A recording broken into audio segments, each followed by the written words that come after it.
상쾌한 아침 원주에서 출발합니다.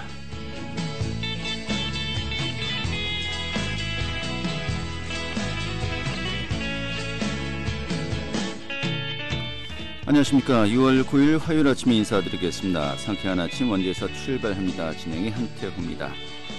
정말 본격적인 여름이 시작된 것 같습니다. 어제 원주 한낮 기온이 31도까지 오르면서 올 들어서 가장 높은 기온을 기록했습니다. 자, 그런데 오늘은 어제보다 더 덥겠습니다. 폭염특보가 더 확대가 되고요. 또 곳곳에서 폭염경보로 단계가 격상될 것으로 보이는 가운데 오늘은 낮 최고 기온이 33도까지 오를 것으로 보입니다.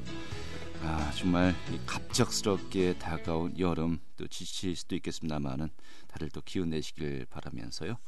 오늘 준비한 소식 살펴보도록 하죠. 30년 만에 남북교류협력법의 개정이 추진되고 있습니다. 만약에 이 법이 개정되면요, 남북 강원도 교류협력 사업도 탄력을 받지 않을까 좀 기대감이 높아지고 있는데요. 오늘 이 내용 살펴보도록 하겠고요. 또 강원도 장애인체육회 5번째 시군지부로 원주시 장애인체육회가 현판 제막식을 열고 본격적인 업무를 시작했다고 합니다. 그 내용 짚어보도록 하겠고요. 또 원주 지역이 SFTS 확진 환자가 발생하면서요, 올해 확진자가 벌써 2명이 되었다고 하는군요. 시민들의 주의가 요구되고 있는데요. 오늘 또 SFTS, 이게 어떤 질환인지 살펴보는 시간도 준비했습니다. 6월 9일 화요일 상쾌한 아침 원주에서 출발하겠습니다.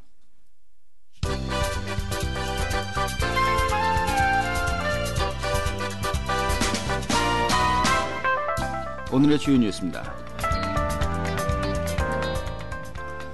국내 6번째 국립과학관 건립 유치전에 원주시를 비롯해서 전북의 군산, 경기 평택, 인천 광역시 등 전국의 10개 지자체가 정부의 유치 의향서를 최종 제출해서 치열한 본선 경쟁을 예고하고 있습니다.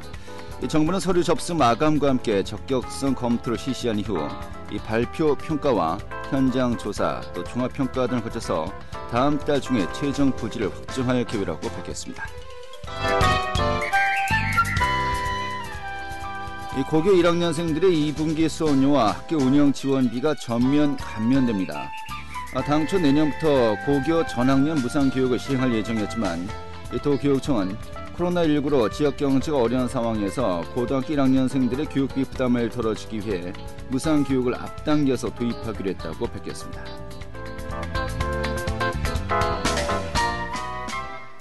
강원도에서는 올해 처음으로 세균성 나무 질병인 과수화상병과 가지 검은 마름병이 발생했습니다.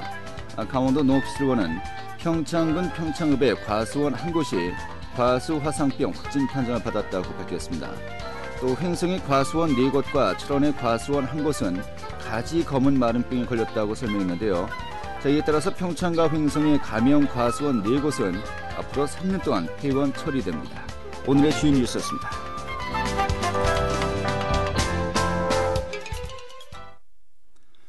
네, 정부가 30년 만에 남북교류협력법의 개정을 추진하고 있다고 합니다. 오늘 이 내용 살펴보도록 하죠. 강릉원주대학교 국제통상학과의 김영식 교수 연결하겠습니다. 교수님. 네, 안녕하세요. 네, 반갑습니다. 네. 자, 먼저 남북교류협력법 개정을 추진하고 있다라고 하는데 이 법안이 구체적으로 어떤 내용을 담고 있는 겁니까? 일단 이제 남북교류협력법은 1990년 7월 14일 날 이제 국회 본회의에서 남북교류 협력에 관한 법률안이란 법률의 의결 공포 제정되었던 것입니다.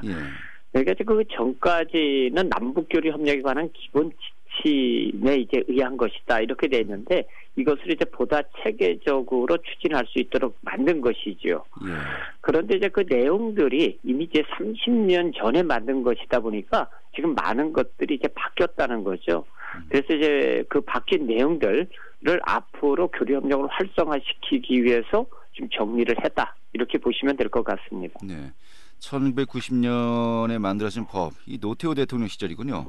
그렇죠. 그 뒤로 김영삼 대통령, 김대중 대통령, 노무현 대통령, 정말 남북 관계가 엄청난 변화가 있었는데, 그렇죠. 큰 틀의 이 법률은 그대로였다. 라고 그렇죠. 보면 좀 개정의 필요성이 분명히 있겠군요.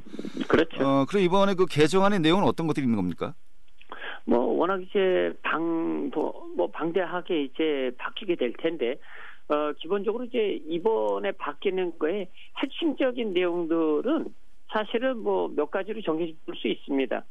하나는 이제 그 남북 간의 관계에 있어서 경제적인 문제, 그다음에 이제 인도주의적으로 추진했던 것, 이런 것들을 좀 이제 바꿔보자 하는 내용인데, 내용들을 좀 살펴보면은요.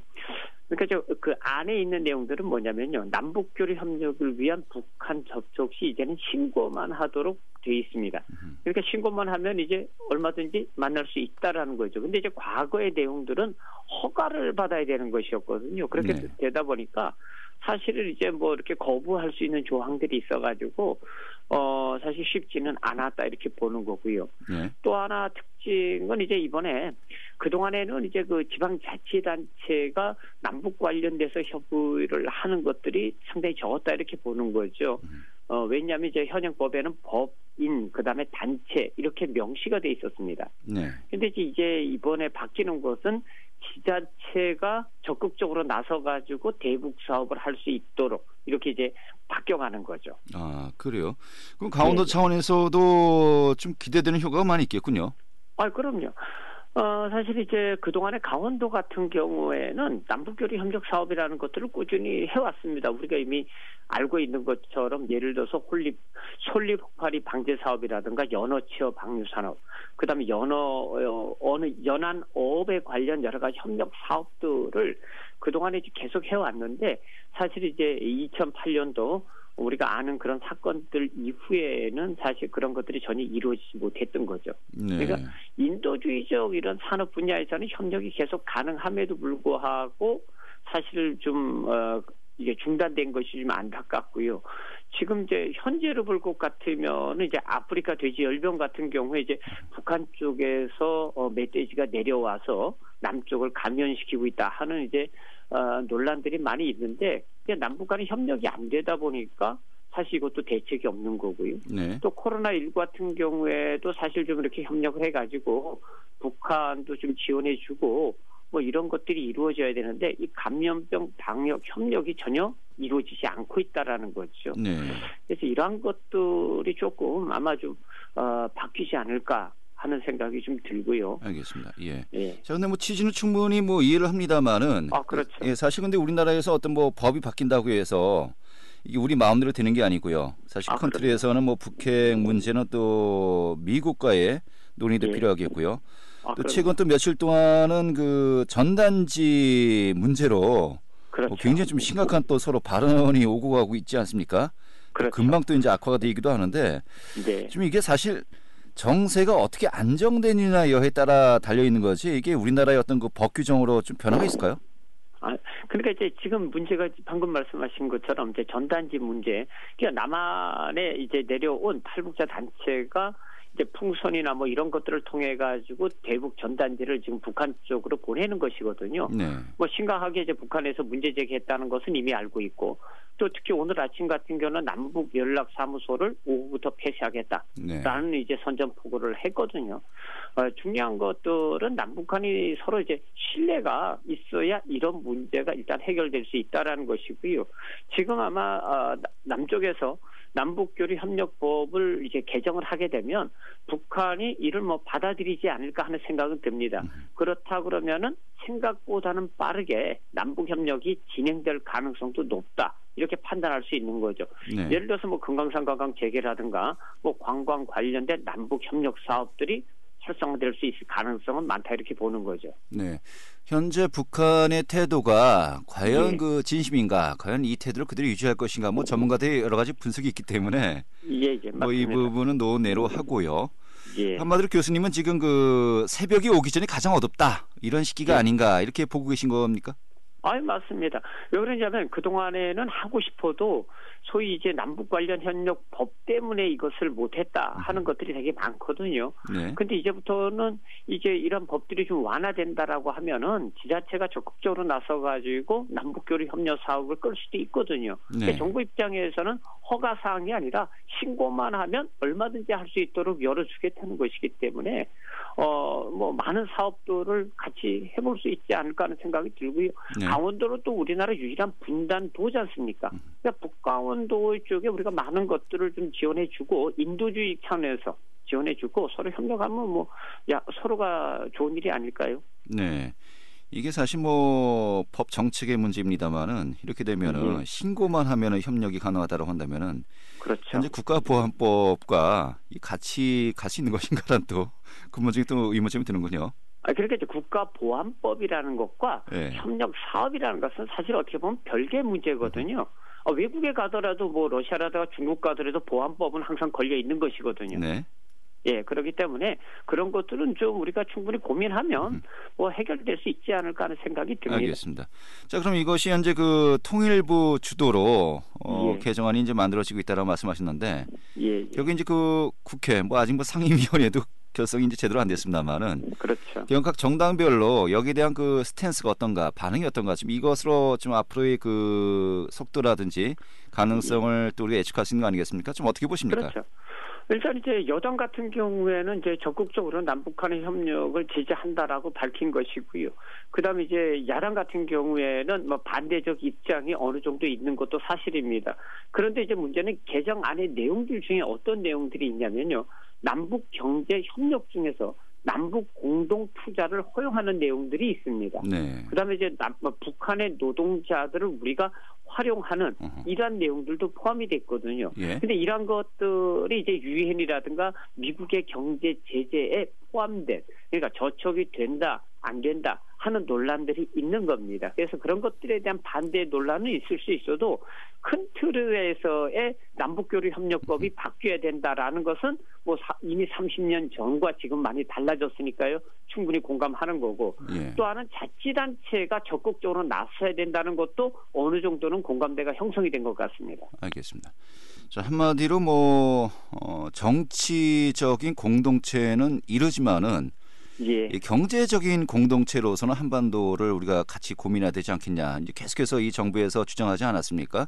그렇죠. 맞습니다. 그러한 일종의 그 프레임을, 틀을 만드는 작업이다. 이렇게 봐도 될까요? 왜 그러냐면 지금 이제 코로나19로 인해 가지고 북한도 어렵겠지만 남한도 지금 엄청 어렵지 않습니까?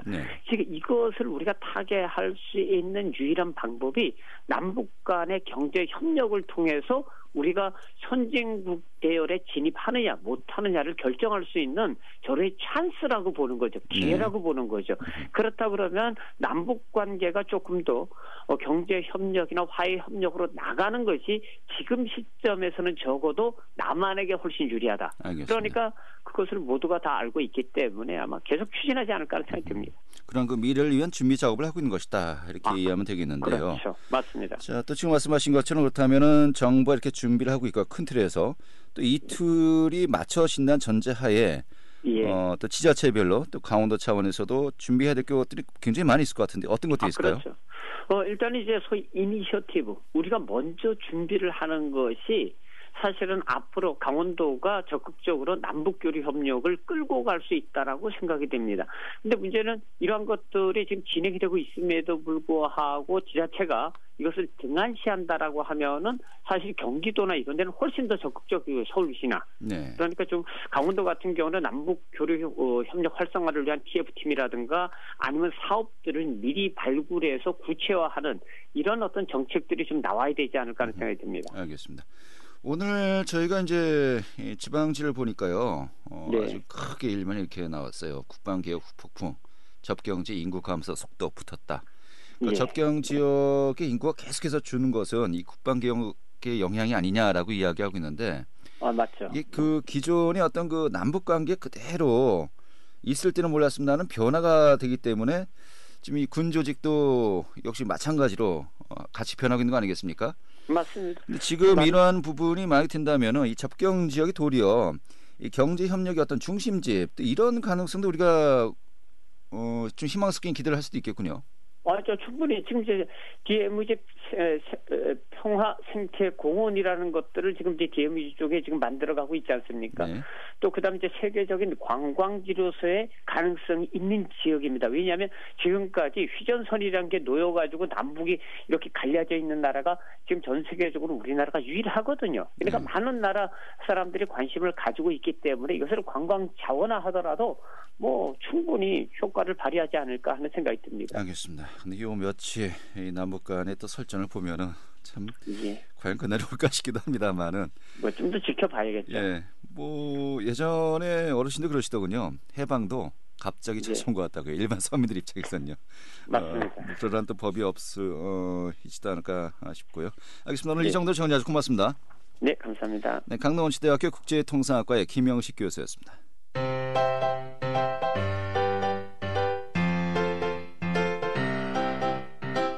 KBS 원주방송국이 유튜브 다시 듣기 서비스를 실시합니다.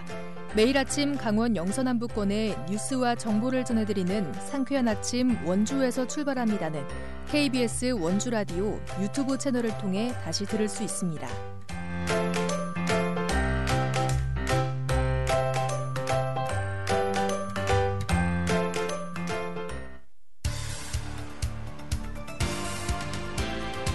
알찬 정보, 생생한 현장의 소식을 전해드립니다.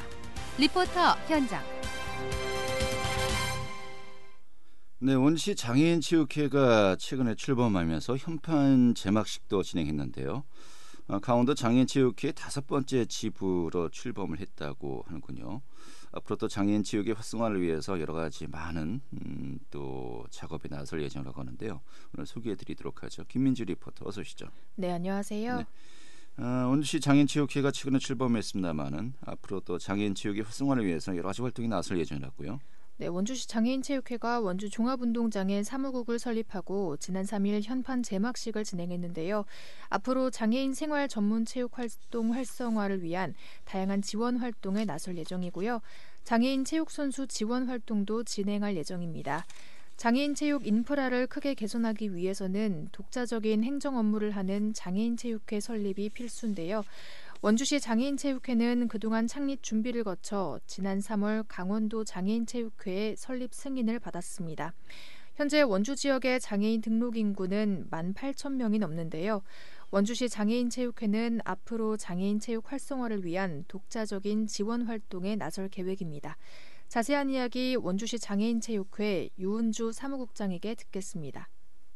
저희 원주시 장애인체육회가 전국에 있는 시군구 장애인체육회에서도 으뜸이 되고 모범이 되는 그러한 장애인체육회를 만드는 것이 저희 각오이고 포부입니다. 저희 원주에서 지금까지 장애인체육 활동을 하면서 애쓰고 보람도 느끼고 여러 가지 긍지도 가지고 계신 분들이 개인적인 그 종목의 목표를 이루기 위해서 더 정진할 수 있도록 저희가 적극적으로 지원하는 그러한 장애인 체육회가 되도록 노력하겠습니다. 저희가 6월 3일 현판 제막식을 시작으로 이제 본격적인 업무에 돌입을 했는데 6월 15일 2시에 원주시에서 체육 활동을 하고 계시는 장애인분들을 대상으로 올해 이제 어떻게 지원할 건지에 대한 사업 설명회를 늦게나마 갖고자 합니다.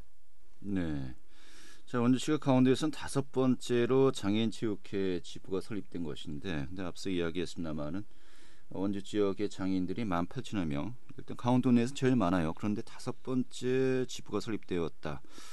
좀 왜 이제서야 되었지라는 생각도 들고 좀 늦었다는 느낌도 드는군요. 어떻습니까? 네, 강원도 장애인체육회는 지난 2009년 속초시를 시작으로 강릉, 홍천, 그리고 춘천 등 4개 지부를 보유하고 있었는데요. 원주시 장애인체육회는 강원도 장애인체육회의 5번째 지부로 출범하게 됐습니다.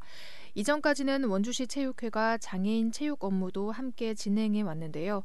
장애인 체육 활동을 지원하는 예산을 독자적으로 배정받는데 약간의 어려움이 있었다고 합니다. 이에 원주시 장애인체육회 창립의 필요성이 커지고 있었는데요. 장애인체육회를 설립하면 행정, 재정적 지원 활동을 독자적으로 진행할 수 있기 때문입니다. 대한장애인체육회 자료에 따르면 강원도에서 장애인 등록 인구가 가장 많은 곳은 원주시로 확인됐고요. 장애인 전문 생활체육 선수 역시 춘천시에 이어 원주시가 두 번째로 많습니다. 네, 알겠습니다. 또 강원도 내 다른 시군도 장애인 체육회 추가로 설립할 예정이라고 하는데 이 또 다양한 지원을 통해서요. 이 장애인 체육회 또 활성화에도 많은 도움이 되었으면 좋겠네요. 오늘 잘 들었습니다. 네, 감사합니다. 네, 김민주 리포터였습니다.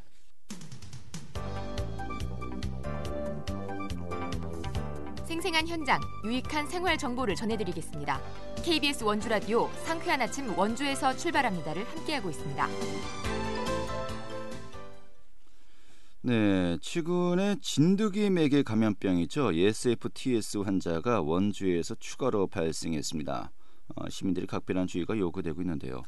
올해 원주 지역에서만 벌써 SFTS 확진 환자가 2명으로 는 것이죠. 여름철에 특히 많이 발생한다는 이 질환 오늘 또 점검하도록 하겠습니다. 원주보건소의 김기훈 감염병 대응 담당 전문가 연결하겠습니다. 여보세요? 예, 안녕하세요. 네, 반갑습니다.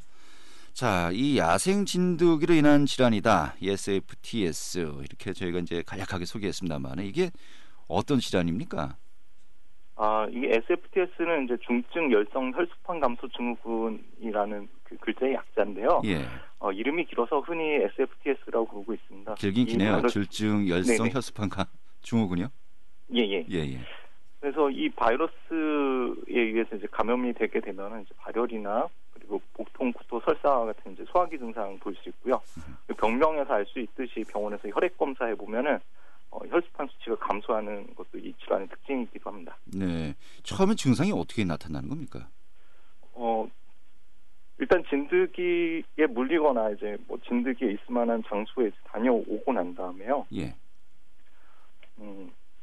보통 이제 발열이나 이제 기운이 없다는 그런 증상 호소하시는 분들도 있고요. 네. 가끔은 이제 그 식중독하고 좀 증상이 하고 유사하고 그래가지고 식중독에 걸렸는 줄 아시고 병원에 가신 것 좀 늦다가 심한 경우에 사망하신 경우도 있었고요. 아, 그래요? 사망까지도 이를 수 있는 겁니까? 네네. 이게 굉장히 좀 상태가 안 좋아질 수도 있군요. 자, 그런데 이 여름철에 이 또 SFTS 환자가 특별히 늘어나는 겁니까? 예, 아무래도 이제 그 여름철이 되면은 풀밭도 많이 늘어나고 이제 날씨가 더워지고 그러니까 사람들 피부 노출도 많아지고요. 예, 그렇게 된 상태에서 이제 풀밭이나 이제 농사 짓는데 텃밭 많이들 가시잖아요. 네. 그렇게 다녀오시게 되면 이제 진드기에 물릴 수 있는 확률도 많이 늘어나게 되고요. 예, 그래서 이제 환자 수도 여름에 특히 더 많이 늘어나는 걸로 이렇게 보고 있습니다. 예. 근데 그 지난 4월에도 첫 번째 환자가 발생했었어요. 이게 봄부터 여름까지 계속해서 이 위험성이 있는 겁니까?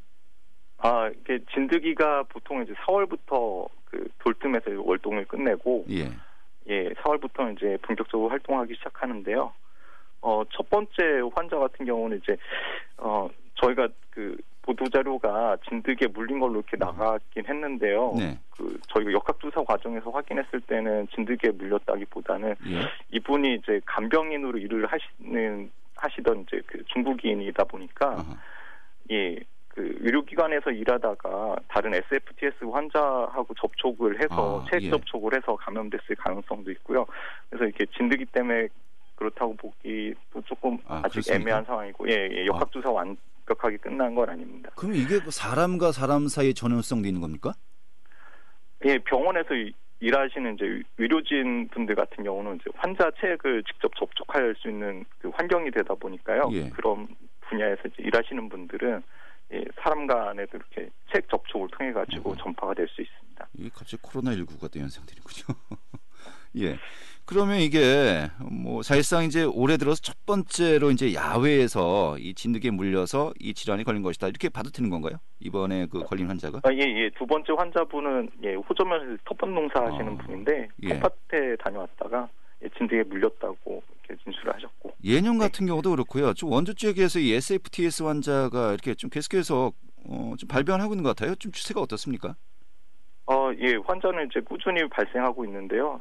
원주 지역 이제 특징이라고 그러면은 좀 치악산이라든가 감악산 같은 이제 그 산들이 좀 굉장히 많고 그리고 멧돼지나 고라니 같은 야생 동물도 이제 많이 움직이는 지역이고 농업인 수도 이제 8,000명 이상 되다 보니까 뭐 물론 그 8천 가구라는 게 그 텃밭 농사나 이런 간단한 농사 지으시는 그런 주말 농장 활동하시는 그런 분들은 이제 통계에서 빠지긴 하셨겠지만 뭐 그런 인구까지 감안하면은 좀 적은 숫자는 아니거든요. 네. 그래서 뭐 전문 농업인보다는 이제 텃밭 농사 하시는 분들이 뭐 좀 이렇게 잘 피부 노출을 좀 최소화하신 상태에서 좀 밭에 다녀오시고 그러면은 좀 더 나으셨을 텐데 그렇지 않고 다녀오시는 경우가 종종 있으시거든요.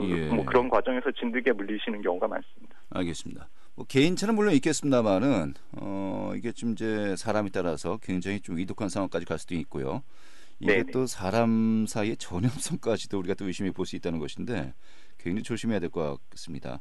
무엇보다도 예방이 제일 중요한 거 아니겠습니까? 지금 말씀하신 것처럼 야외 활동하실 때 뭐 이렇게 좀 맨살이 노출되지 않고 좀 어느 정도 그 겉옷을 꼭 챙겨 입어라. 이게 좀 제일 중요한 겁니까? 그게 가장 중요하고요. 아무래도 이제 피부 노출이 돼 있으면은 진드기에 물릴 수 있는 그런 확률이 높고요. 두 번째로 이제 또 권장드리고 싶은 건 이제 진드기 기피제를 사용을 하시면 확실히 진드기가 근처에 오질 않게 되거든요. 네. 그래서 피부 노출 최소화하시고 진드기 기피제 사용하실 것을 이제 권장을 드리는 상황입니다. 좀 야외 활동하실 때 꼼꼼하게 챙기셔야겠습니다. 오늘 이 정도로 정리 아주 잘 들었습니다. 감사합니다. 네, 원주보건소의 김기훈 감염병 대응 담당 전문가이었고요. 자, 6월 9일 화요일에 함께했던 KBS 원주방송국의 상쾌한 아침 원주에서 출발합니다. 오늘 순서는 여기까지입니다. 전 내일 아침 8시 30분에 다시 찾아뵙도록 하겠습니다. 고맙습니다.